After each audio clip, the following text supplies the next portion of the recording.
warahmatullahi wabarakatuh.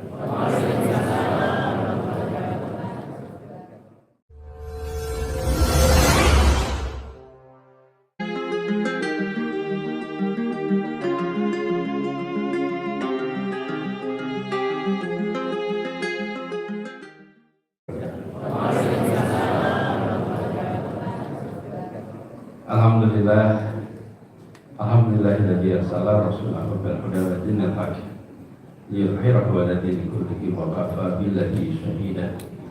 Asyhadu an la ilaha illallah wa asyhadu anna Muhammadan 'abduhu wa rasuluh.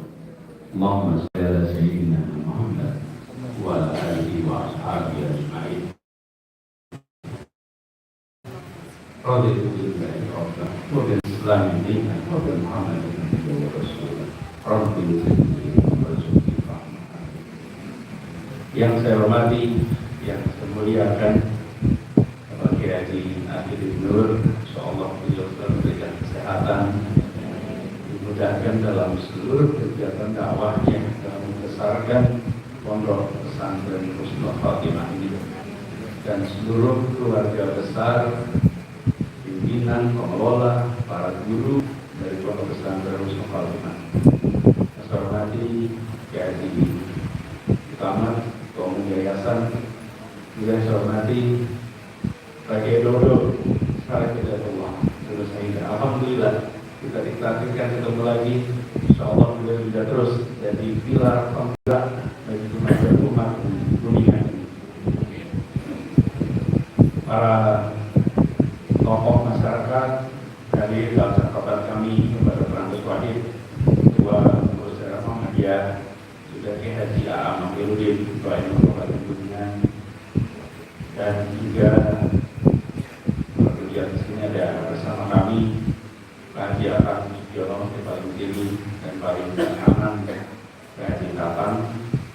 Ini adalah penggerak-penggerak di Kuningan selama ini bergerak bersama, dan semua saja para tokoh masyarakat yang mohon tidak disebut nama satu-satu, serta para santri semua. Mana santrinya?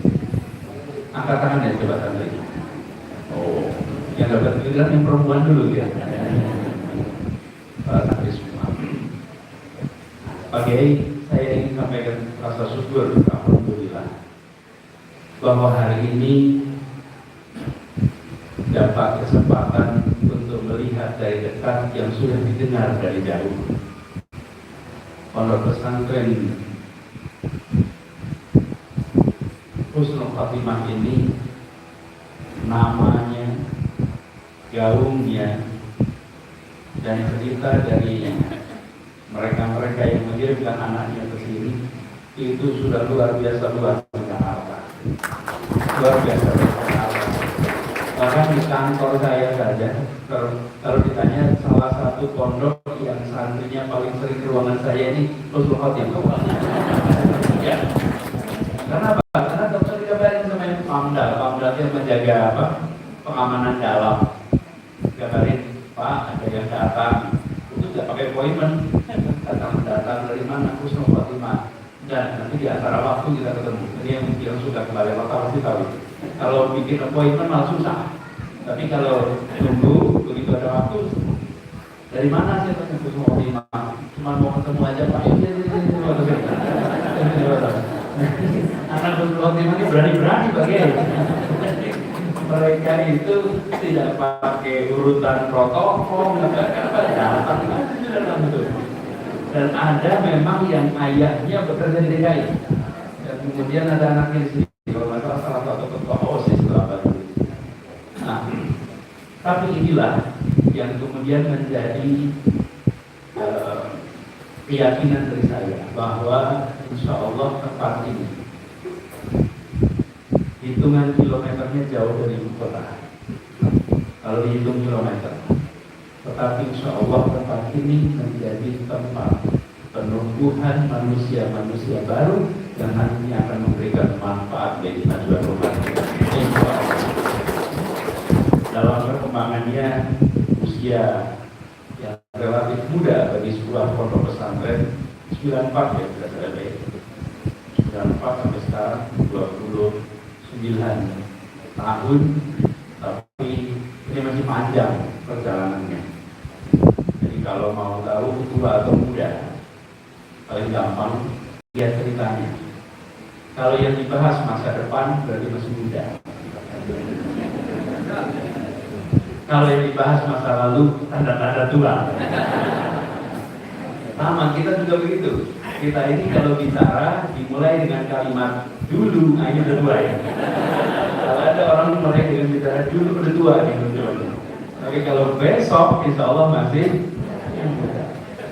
Nah, kami bersyukur kembali ke Kuningan. Saya lahir di Kuningan, saya lahir di Cipicung persisnya. Jadi sekarang namanya Jalan Apidik. Kakek kami di situ tadi disebutkan juga oleh Pak Kiai Dodo. Ini saya jarang cerita, Pak Kiai Dodo. Jarang cerita ya Pak Kiai. Kenapa? Ya, karena kakek dari ibu itu yang di Kuningan. Kakek dari ayah ini kotanya pindah-pindah. Kalau ditanya kotanya di mana, gonta ganti. Karena perjuangan itu membuat beliau anaknya 11 lahirnya di banyak tempat. Ya. Tinggalnya juga pindah-pindah karena waktu itu pindah-pindah menyesuaikan suasana pergerakan. Pernah tinggal di Kudus, pernah tinggal di Semarang, pernah. Salah satu tempat yang beliau tinggali dan ayah saya sering ceritakan, tapi saya malah jarang ceritakan, bahwa almarhum Ayah Baswedan itu dan keluarga lama tinggal di Cilimus. Cilimus ya. Jadi kami tidak pernah tahu bahwa 25 tahun kemudian satu tinggal di Cilimus ayah saya, satu tinggal di Cipicung ibu saya, 30 tahun kemudian ketemu, 25 tahun kemudian ketemu sebagai suami istri. Tidak pernah, cuma karena tadi beliau cerita saya jadi terus ingat juga. Masya Allah betul ya, ini kita sedang berada di sini. Kiai Dodo cerita menyebut nama Ayah Baswedan yang beliau itu menghabiskan waktu lama di Cilimus di masa perjuangan pada waktu itu. Dan saya tahu persis tempat tinggalnya, walaupun tidak tahu alamatnya, tapi saya tahu tempat lokasi tinggalnya. Karena ketika saya masih kecil, kalau datang ke Kuningan, ayah itu pengen lihat rumah masa kecilnya dulu di Cilimus ini. Sekarang saya susah memberi tandanya, karena semuanya udah berubah sekarang ini. Sekarang ini semuanya berubah. Kanan kiri Kuningan yang dulunya sawah, sekarang kelihatannya susah lihat sawah sekarang di pinggir jalan. Nah, kami bersyukur karena di sini kemudian menjadi tempat pendidikan. Mudah-mudahan adik-adik semua yang sekarang sedang menjadi santri bersiaplah untuk masa depan. Lokasi pendidikannya boleh di mana saja, tapi mimpi Anda harus ada di langit yang amat tinggi. Pegang itu. Dan kami berharap dari semua yang sedang belajar di sini manfaatkan betul kesempatan untuk ngaji yang tuntas. Masa pendidikan itu memang sering berat dijalani, walaupun enak diceritakan bagi yang sudah lulus. Kalau sudah lulus, cerita masa nyantri itu menyenangkan, yang menjalani penuh dengan tantangan. Insya Allah menjadi pembelajaran.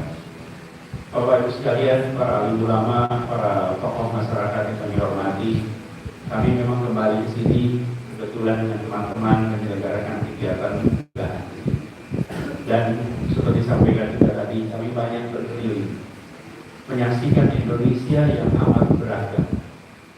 Indonesia luar biasa beragam. Keragaman itu seperti juga pelangi, hanya indah bila bersatu. Keragaman itu menjadi bencana ketika diwarnai dengan permusuhan, ketegangan, berwarna-warni. Karena itu saya sering menggambarkan bahwa bangsa Indonesia ini itu seperti sebuah persenyawaan. Persenyawaan itu beda dengan campuran.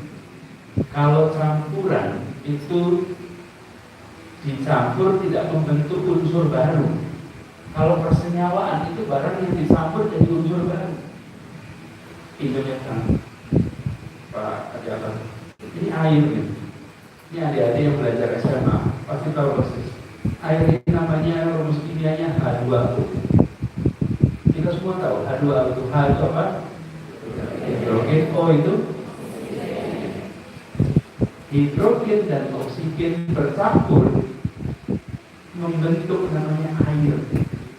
Air itu bukan oksigen dan air itu bukan hidrogen, tapi dalam air ada oksigen, dalam air ada hidrogen.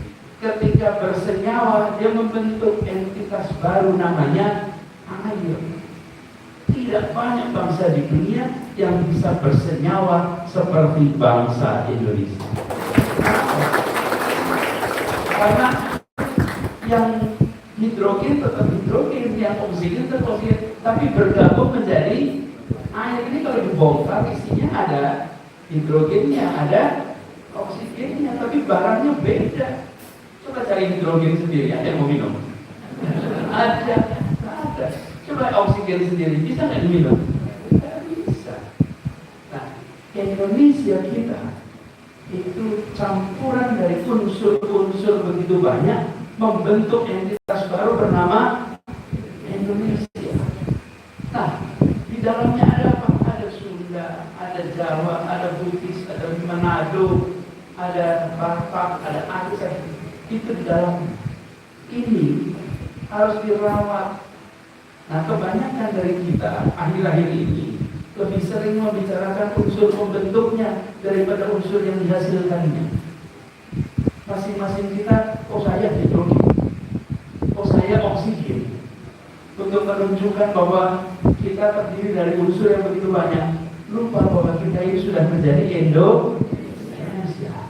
Nah, apa yang terjadi? Yang sering muncul justru temanya di Garuda Pancasila yang dibahas adalah kebinekaan. Kebinekaan itu penting, tapi kalimat Bhinneka Tunggal Ika sebetulnya kata terpentingnya bukan bineka. Kata terpentingnya adalah Ika itu artinya apa? Kalau tunggal, nah, yang artinya satu itu tunggal. Ika itu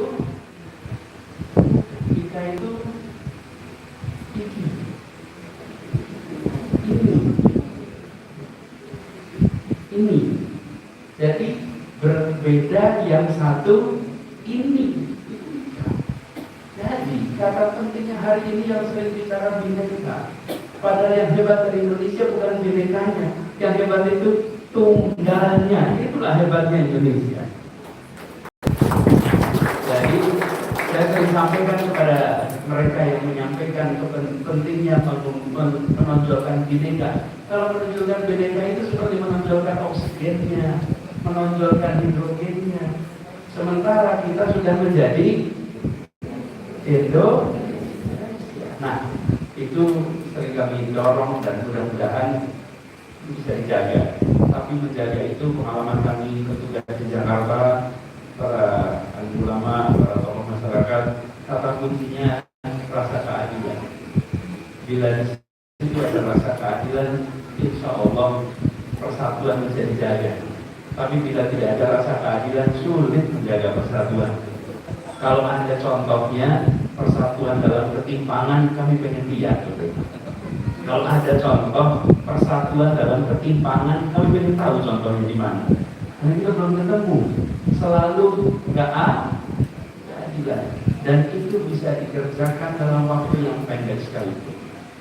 Tadi disampaikan oleh Kiai Hidin cerita Khalifah Umar bin Abdul Aziz. Umar bin Abdul Aziz itu hanya 3 tahun bertugas, sekitar 1203 tahun yang lalu, ketika Umar bin Abdul Aziz wafat itu tahun 720. Jadi kalau dihitung sekarang kira-kira udah 1203 tahun yang lalu. Tapi karena di sana ada rasa keadilan, maka walaupun hanya 3 tahun sampai 1200 tahun kemudian masih diingat peristiwa. Jadi tidak perlu diperpanjang masa tugasnya. Cukup 3 tahun. Cukup 3 tahun ada, itu diingat terus sekarang. Jadi ternyata bukan panjang pendeknya, betul? Tetapi hadir rasa keadilan atau ada rasa keadilan, di situ rasa kunci. Nah, kami mendapatkan amanat baru. Karena itu di dalam silaturahmi kembali ke Kuningan, kami ingin menyampaikan kepada semuanya, mohon kami didoakan, mohon kami diberikan restu sehingga bisa menjalankan amanat ke depan ini. Doakan agar bisa istiqomah, doakan betul-betul amanah di dalam menjalani proses ini, dan insya dekatkan dengan ikhlas, karena perjalanan ke depan bukanlah perjalanan yang datar, tapi perjalanan yang mendaki. Tapi juga seperti yang lain, saya sampaikan pada para tokoh masyarakat di sini bahwa kami ini tidak mencalonkan, kami ini dapat panggilan, dan ketika di Jakarta dulu juga begitu. Di Jakarta dulu itu kami dapat panggilan untuk menjadi calon gubernur. Di sekarang juga begitu. Bahkan yang memanggil kami bertugas pertama kali yang mengusulkan itu namanya Partai Nasdem. Partai yang selama ini dulunya tidak pernah mendukung kami. Betul tidak? Betul. Stasiunnya aja banyak yang menonton waktu itu. Iya kan? Tapi mereka memutuskan mendukung, dan akibat keputusan itu mereka menghadapi konsekuensi yang tidak sederhana. Betul ya? Bahkan kemanapun kami pergi, sebelum kami datang pasti ada surat-surat yang datang ke tempat yang akan memberikan masalah. Betul ya? Ke tempat saya dikirimin surat, dan juga tempat datang kirimin surat, macam-macam dikirim. Kami pulang yang jadi tuan rumah repot dengan segala macam urusan. Mudah-mudahan Husnul Khotimah tidak repot sudah kami pulang. Ya. Ini negeri merdeka, tidak seharusnya ada rasa takut dalam menyelenggarakan acara apapun. Tapi jangan khawatir, insya Allah kalau kita ingat perjalanan, kalau mau pilih jalan yang datar, jalan yang ringan, ya nantinya akan dicatat. Kita ingat dari sekarang. Kalau menengok di masa orang tua kita, ada tidak anak cucu yang orang tuanya bekerja jadi komprador Belanda hari ini dengan bangga menceritakan peran orang tuanya? Tidak ada. Yang melawan Belanda itu mengalami penindasan, penangkapan, proses repot hidupnya. Tapi hari kemudian mereka menceritakan masa perjuangan itu dengan rasa syukur dan bangga. Ingat-ingat ini untuk ke depan. Ingat-ingat ini untuk ke depan. Bahwa kita bukan bagian. Jadi harus diutarakan semuanya. Tak mungkin dikerjakan sendirian. Kita mungkin mengubah nasib Indonesia. Itu yang ingin kita kerjakan. Jadi tadi sampaikan oleh PKI ini, kami mohon diberikan dukungan doa ini, dan berikan kami nasihat, berikan kami petunjuk, sehingga amanah yang diembankan ini bisa dijalankan dengan sebaik-baiknya. Dan kami yakin, seperti kami menjalani Jakarta, kami ini sering sekali ketemu dengan jalan menjelang buntu ini, menjelang buntu. Tapi akhirnya ada jalan keluar. Dari mana itu? Allah kirimkan jalan keluar itu. Lewat siapa? Saya yakin ini adalah jawaban atas doa orang-orang yang mendoakan tanpa pernah kami dengar, tanpa pernah kami jumpa, tanpa pernah kami ketemu. Karena saya ini baik kemana saja ketemu. Kalau ditanya urusan Jakarta itu berat, enggak berat, besar dia. Yang lebih berat itu kalau bertemu dengan orang-orang yang dulu berjuang kita. Itu lebih berat. Itu lebih berat. Saya ke bandara ketemu orang, Anies salam. Saya dulu datang Anies, ikut mendoakan Bapak, saya ikut datang ke Jakarta. Kalau manapun saya pergi pasti ketemu. Itu tidak dialami kemarin. Saya ketemu. Saya pernah pergi ke Nusa Tenggara. Nusa Tenggara itu yang nyetirin mobil 2 hari di sana, sewa mobil kami Innova. Di ujung mau pulang itu yang nyetirin Pak Anies, boleh saya foto sama Bapak? Ini boleh dong, pasti. Jadi kita foto sama. Dan selesai foto baru bilang, Pak Anies, dulu kami di sini rombongan Pak naik bis ke Jakarta Pak, untuk ikut ngawasin pemilu di Jakarta. Bayangkan itu yang saya katakan sebagai tanggung jawab moral, bukan soal urusan Jakarta. Jadi kalau Jakarta itu dibully dia ringan. Yang lebih berat itu adalah ketika kita mempertanggungjawabkan di hadapan Allah nanti, dan hari ini ketemu dengan orang-orang yang memperjuangkan yang tanpa pernah minta apapun juga. Itu bulan lalu saya ke Pontianak. Pontianak itu bertemu dengan rombongan begitu banyak. Siapa mereka yang ketemu semuanya? Pak, kami dulu mengawasi TPS di Jakarta. Satu-satu disebut namanya tugasnya di mana dan tidak pernah sesudah negara itu datang Pak Anies minta proyek, nggak ada. Pak Anies itu tidak ada sama sekali. Dan itu saya rasakan di seluruh Indonesia. Kemanapun pergi, kemanapun itu beban moral yang saya rasakan. Tapi alhamdulillah doa mereka juga yang kemudian membukakan pintu-pintu jalan keluar di Jakarta itu. Jadi kesempatan ini mohon kita diberikan terus semuanya doanya itu. Dan insya Allah ke depan nanti dimudahkan perjalanan. Insya Allah kita berharap dari Kuningan kita bawa pesan perubahan untuk Indonesia. Dari Kuningan yang airnya sejuk ini nanti membawa kesejukan untuk seluruh Indonesia. Saya bersyukur sekali bisa merasakan silaturahmi hari ini. Mudah-mudahan bawa keberkahan bagi kita semua. Demikian dari kami, kurang lebih mohon dimaafkan. Assalamualaikum warahmatullahi wabarakatuh. Beri aplaus yang meriah untuk Bapak Haji Anies. Masya Allah, subhanallah, tabarakallah.